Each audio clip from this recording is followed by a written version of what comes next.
अभिनंदन, आभार और बहुत बहुत स्वागत है दोस्तों रियल न्यूज़ नाम के इस न्यूज़ वाले यूट्यूब चैनल पर।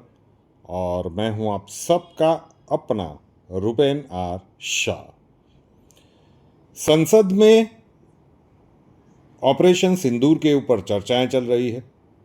नेशनल न्यूज़ चैनल्स पर सारे सोशल मीडिया किस नेता ने क्या कहा उसके ऊपर विश्लेषण कर रहे हैं।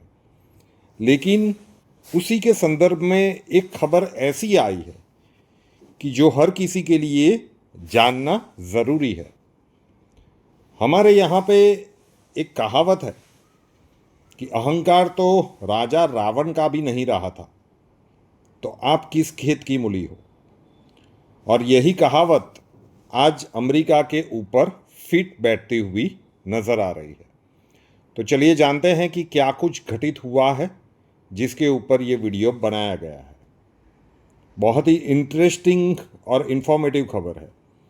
क्या आप जानते हैं कि ट्रेड वॉर और ग्लोबल मार्केट के बदलते हालात ने अमेरिका के किसानों को अब तक की सबसे बड़ी मुश्किल में डाल दिया है।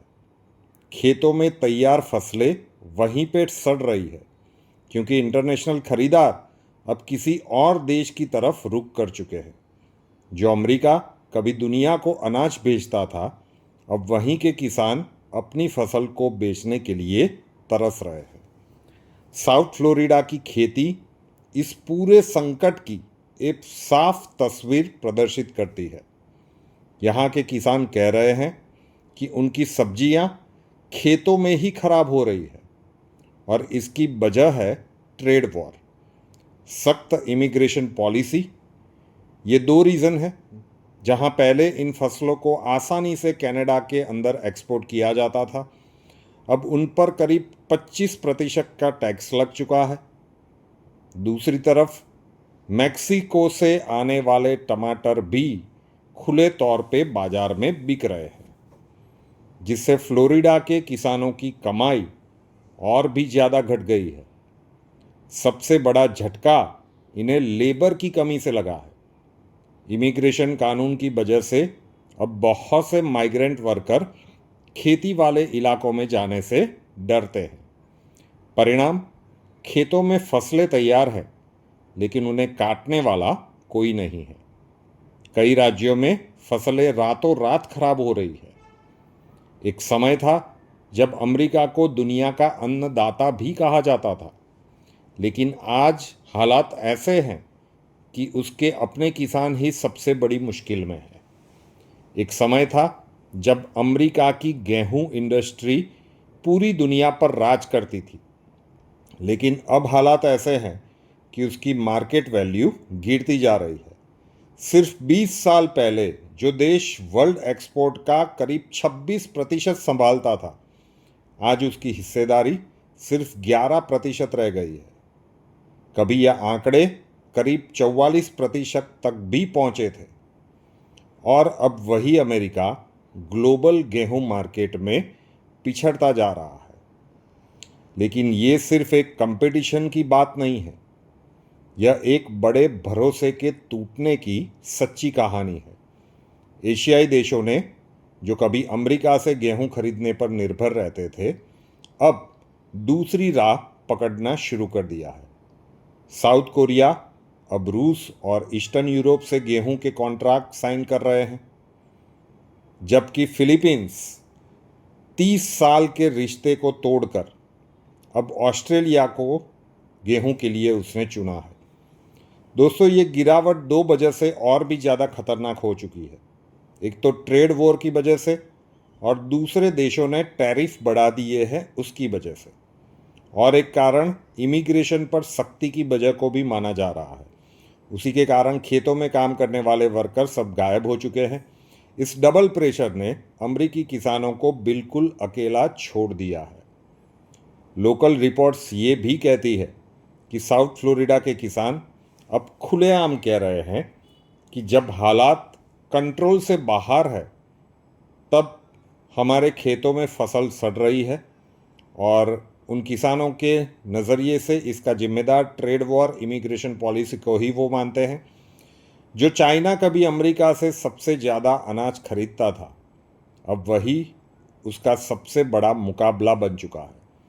कभी अमेरिका और चीन की पार्टनरशिप को वर्ल्ड ट्रेड का पिलर कहा जाता था, लेकिन अब वही रिश्ता पूरी दुनिया की कृषि व्यवस्था को बदल के रखने के लिए आगे बढ़ चुका है। चीन जो पहले अमेरिका से भारी मात्रा में गेहूं, मक्का, सोयाबीन ये सब कुछ खरीदता था, आज उसने लगभग हर कैटेगरी में अमेरिकी अनाज खरीदना बंद कर दिया है।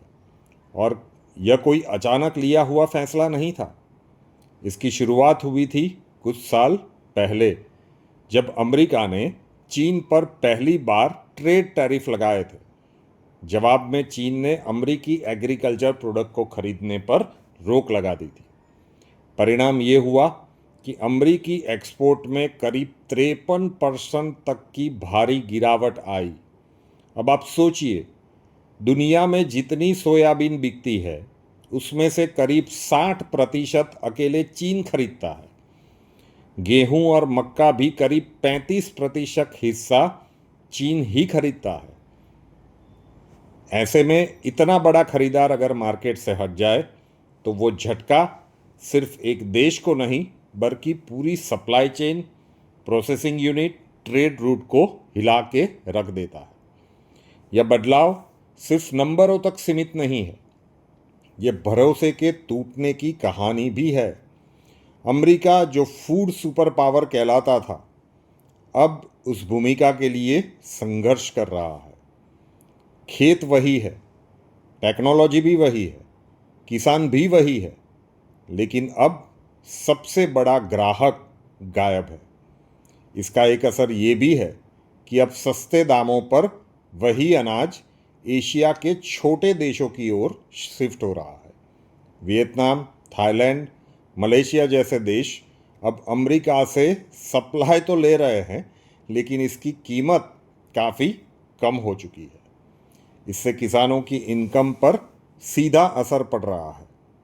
पहले जहां किसानों को एक बड़ी डील से मुनाफा होता था, अब उसे छोटे छोटे देशों के लिए कंपटीशन झेलना पड़ रहा है, और वो भी घटते दामों के साथ।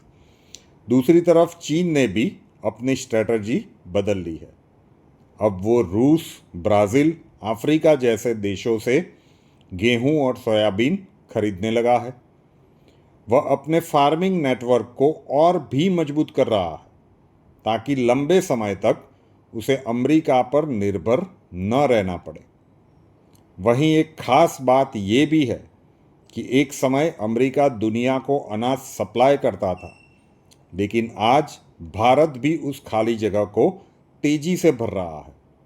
ग्लोबल मार्केट में जहां अमेरिका की पकड़ ढीली पड़ रही है, वहां भारत एक मजबूत विकल्प बनकर उभर रहा है। खासकर गेहूं और चावल के एक्सपोर्ट में भारत ने अपनी दमदार मौजूदगी दर्ज करवाई है। हाल ही में भारत ने लगभग 2.32 बिलियन का गेहूं एक्सपोर्ट किया, जिससे वो दुनिया का 10वां सबसे बड़ा गेहूं एक्सपोर्टर देश बन गया। ये सिर्फ आंकड़ों की बात नहीं है, ये एक नई ताकत के उभरने की कहानी है। अमेरिका और यूरोप जैसे पारंपरिक सप्लायर्स जहां ट्रेड वॉर, क्लाइमेट क्राइसिस और लेबर शॉर्टेज जैसी चुनौतियों से जूझ रहे हैं, वहां पे भारत अपने एग्रीकल्चर नेटवर्क को तेजी से आगे बढ़ा रहा है। भारत की खासियत सिर्फ सस्ते अनाज तक सीमित नहीं है, उसकी ज्योग्राफिकल पोजीशन, जलवायु और बड़े पैमाने पर उत्पादन की क्षमता उसे भरोसेमंद सप्लायर बना देता है। खासकर अफ्रीकी और एशियाई देशों के लिए भारत एक सबसे सेफ विकल्प माना जाता है। हालांकि भारत की पॉलिसी में अचानक हुए बदलावों ने भी ग्लोबल मार्केट में हलचल मचा दी है। जैसे भारत ने कुछ समय पहले गेहूं एक्सपोर्ट पर बैन लगाया, तो इसका असर दुनिया के अनाज मार्केट पर देखा गया और कई देशों ने अपनी इंपोर्ट पॉलिसी को फिर से प्लान करना पड़ा। इससे एक बात साफ हो गई कि आज की दुनिया में कोई भी सप्लायर्स स्थायी नहीं है और सप्लाई चेन पल भर में बदल सकती है। फिर भी अमेरिका की जगह भारत जैसे देशों का आगे आना एक बड़े ग्लोबल ट्रेंड का इशारा करता है। अब एशिया के प्रोड्यूसर, चाहे वो भारत हो, वियतनाम हो, थाईलैंड हो, दुनिया के अनाज मार्केट में तेजी से अपना मार्केट शेयर बढ़ा रहे हैं। और ये बदलाव सिर्फ कीमतों की वजह से नहीं हो रहा, यह भरोसे और स्थिरता यानी कि रिलायबिलिटी की वजह से भी हो रहा है। तो कहानी यही है, अहंकार के कारण जो देश सुपर पावर था, मेन ग्लोबल सप्लायर था, आज वो जूझ रहा है और वही आपदा भारत समेत कई देशों के लिए अवसर का एक माध्यम बनी हुई है। महत्वपूर्ण जानकारी थी, आप लोगों तक पहुंचानी थी। रियल न्यूज़ नाम के इस यूट्यूब चैनल को अभी तक सब्सक्राइब नहीं किया है तो कर लीजिए, साथ वाला बेल आइकॉन दबा दीजिए और उसके बाद 3 ऑप्शंस आएंगे, ऑल के ऊपर क्लिक कर दीजिए ताकि हर नए वीडियो की नोटिफिकेशन आपको सबसे पहले मिलती रहे। नए वीडियो के साथ फिर मिलेंगे। जय हिंद।